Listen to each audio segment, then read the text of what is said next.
the value of a commodity or the quantity of any other commodity for which it will exchange depends on the relative quantity of labor which is necessary for its production, and not on the greater or less compensation which is paid for that labor.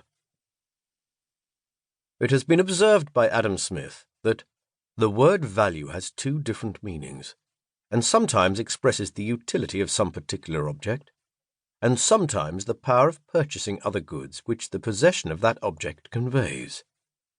The one may be called value in use, the other value in exchange. The things, he continues, which have the greatest value in use, have frequently little or no value in exchange, and on the contrary, those which have the greatest value in exchange have little or no value in use. Water and air are abundantly useful. They are indeed indispensable to existence. Yet, under ordinary circumstances, nothing can be obtained in exchange for them. Gold, on the contrary, though of little use compared with air or water, will exchange for a great quantity of other goods. Utility, then, is not the measure of exchangeable value, although it is absolutely essential to it. If a commodity were in no way useful, in other words, if it could in no way contribute to our gratification, it would be destitute of exchangeable value, however scarce it might be, or whatever quantity of labor might be necessary to procure it. Possessing utility, commodities derive their exchangeable value from two sources: from their scarcity and from the quantity of labor required to obtain them. There are some commodities, the value of which is determined by their scarcity alone. No labor can increase the quantity of such goods, and therefore their value cannot be lowered by an increased supply. Some rare statues and pictures, scarce books and coins, wines of a peculiar quality which can be made only from grapes grown on a particular soil, of which there is a very limited quantity, are all of this description.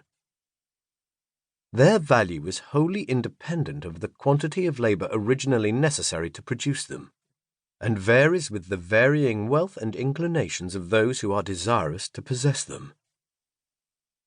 These commodities, however, form a very small part of the mass of commodities daily exchanged in the market.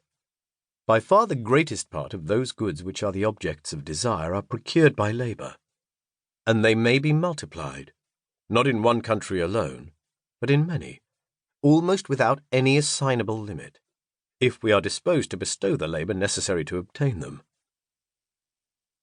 In speaking then of commodities, of their exchangeable value, and of the laws which regulate their relative prices, we mean always such commodities only as can be increased in quantity by the exertion of human industry, and on the production of which competition operates without restraint. In the early stages of society, the exchangeable value of these commodities, or the rule which determines how much of one shall be given in exchange for another, depends almost exclusively on the comparative quantity of labor expended on each. The real price of everything, says Adam Smith, what everything really costs to the man who wants to acquire it, is the toil and trouble of acquiring it.